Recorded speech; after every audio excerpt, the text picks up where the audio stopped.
So I have had a little too much time thinking lately, and I have been doing some digging into my reading habits. What's become really apparent to me is that I don't finish series very well. I really wanted to find out why, because it's starting to become a problem. I've come up with two rather uncomfortable conclusions about why I do this. The first is that I think I have book ADHD.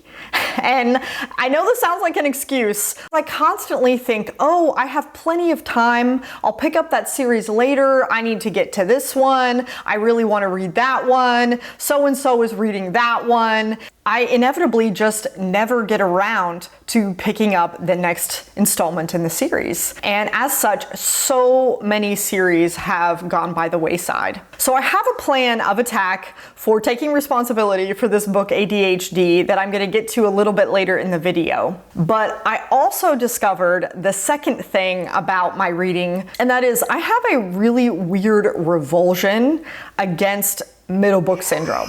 I don't know what it is or why it is, but I almost always think that every series is going to suffer from middle book syndrome, and I dread picking up that middle book. Now, for those of you who don't know, middle book syndrome can often be called second book syndrome. It's simply the next installation in a series that just doesn't quite live up to the richness of the first book.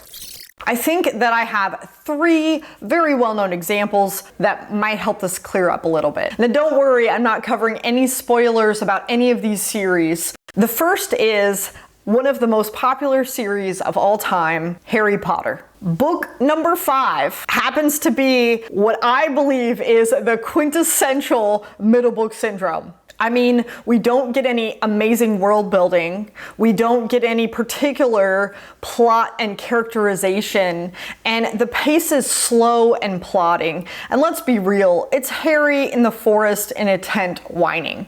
Where? Another big good example of this is one of the more popular BookTube baby series, and that is The Wheel of Time by Robert Jordan. Don't get me wrong, I love this series and I'm slowly making my way through it, but after so many books, it gets to a point where you're just like, come on man, let's get somewhere. Because it seems like they just are constantly going on a journey. It seems like the plot doesn't really get anywhere. No progress is being made. And the characters aren't even learning from their experiences. They're static the whole time. They're making the same mistakes every book. And after a while, it just gets to be a little bit unmotivating for the reader. And I have to put it down and go read something else because I just want to get to the next part of the plot.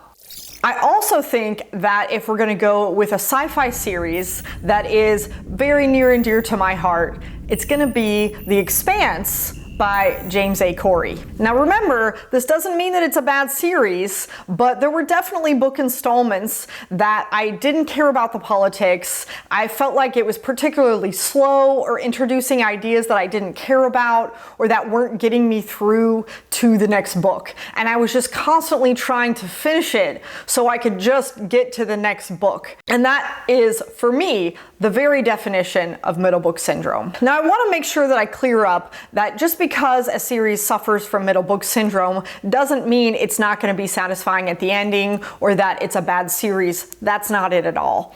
I just tend to dread books that I feel like I have to get through. They're gonna be like homework for me. And so I wanna read something else, something that I'm more excited to read. It's a reading bias that I have that I just tend to remember almost all the middle book syndrome type books and series. And even though I know tons of series don't have middle book syndrome, and even the book series that do still can have really satisfying endings, I tend to just dread it and build it up in my mind. And I'm like, oh, I better not pick up that book. It's gonna be middle book syndrome. I'll just wait. I'll read that one later. In May, I have decided to issue myself a personal reading challenge. What I'm gonna do for the month of May, and I did start May 1st, is I am only allowed to pick up books in a series that I have already started. So no standalones, no short stories. Suffice it to say, I'm not gonna get done with all of my books on my TBR that I need to finish in the month of May, but I do feel like I can make pretty substantial progress and feel sort of like a fresh, clean revamp of my TBR for the summer when all of the cool new series and books come out. Or so it tends to be. And I'm really hoping that as time goes on, I can give myself more examples of series that don't have middle book syndrome, and I can teach myself not to dread this whole process. So I would encourage you guys, if you want to come join me on this challenge. Even if you only finish one book series that you've been meaning to get to, I count that as a success. I want to talk about series that don't have middle book syndrome. And how do they do it? So I've come up with 3 different categories or tropes or plot devices that do a really good job of evading middle book syndrome. So the very first one that I can think of is a author who takes the second book and they expand the scope of the story and the stakes of the story. I think the best example of a really good series that does this is the Red Rising series by Pierce Brown. We have a first book which kind of focuses on a single character in his town that he grew up in with a particular revenge story. And in the second and third books and from beyond, it just expands in scope, in world building, and also in stakes. He has a lot more to lose in the second book than he did in the first book, and so on and so forth with the rest of the series.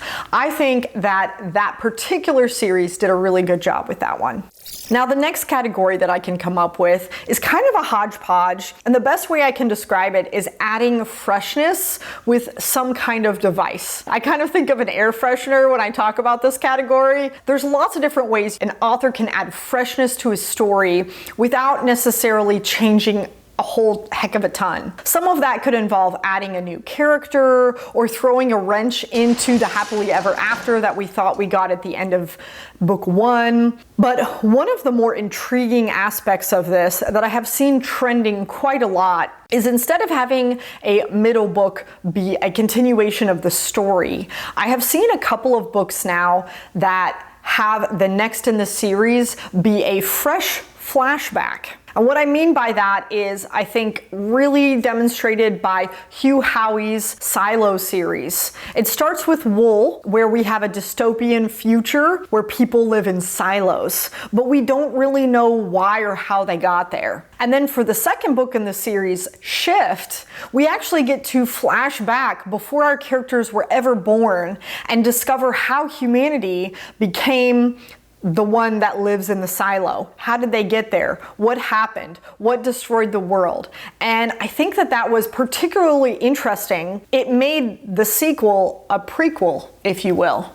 However, what's really also interesting about the way that Hugh Howey did it is I don't think you can read book 2 before you read book 1 because it'll give away too many secrets. So I do think that you have to read these books in publication order, which is particularly interesting. And the third book goes back to our story from book 1. Another way to add freshness that I can think of that's particularly uniquely well done is changing the perspective or the main character in the second book. Now, I do think that this can be really tricky to do, but I do think some authors have done it really well. And the author that comes to mind with this one is Orson Scott Card's Ender's Shadow. So this is considered a offshoot of the series Ender's Game, where a particular set of events happens to a boy named Ender. I know that's the most broad summary of this story ever. In Ender's Shadow, instead of focusing on Ender, we have his best friend named Bean. And we get a reiteration of what happened and the events in book 1 from Ender's Game, but it is a lot more nuanced, and Bean is aware of a lot more things that happen that Ender in the first book was not. And this adds so much freshness and so much intrigue to the second book, and I thought that that was a particularly unique, fresh way to make yourself avoid middle book syndrome. The last category is one that is also pretty, I'm going to say, controversial, because if you do it wrong, you can definitely make a lot of your fans not pick up the rest of your series. And that is to sacrifice just a little bit of richness from the first book, just a little bit of that plot, just a little bit of that world building, just a little bit of those characterizations, and save them for book 2. I think one of the best series out there that does this that I can think of is Isaac Asimov's Foundation series. I mean, that first book was great. It was interesting. Not a lot of people had done what he had done. But really, if you want to know what the series is about, you have to get to book 2, where the wrench is thrown in the plan and all of the action events happen in book 2. And really, the crux of what that series is about is really revealed in book 2, a lot more than book 1. Remember that doesn't make book 1 bad, because I'm not saying that at all. But I really felt like book 2 was a better book than book 1. Now, maybe you have a different opinion than I do, but I do think that this carries over into even film series.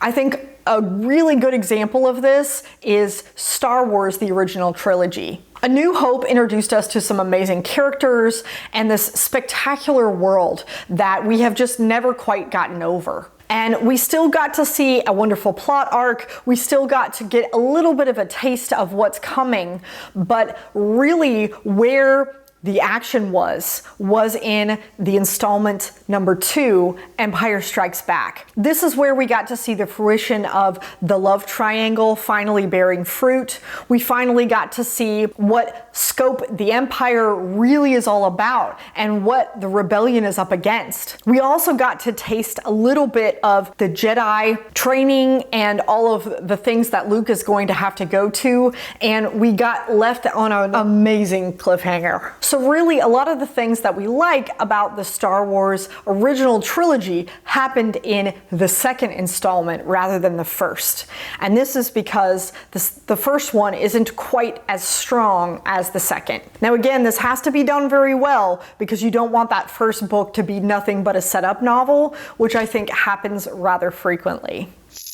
So that's all I can come up with for ways to avoid middle book syndrome. I also would encourage you guys to let me know in the comments down below some of your reading biases and problems that you've had with your reading selections. I'm always interested in some of the psychology of how we choose what we read and how we improve as readers. Thanks for listening to my rant. I'll see you guys next time.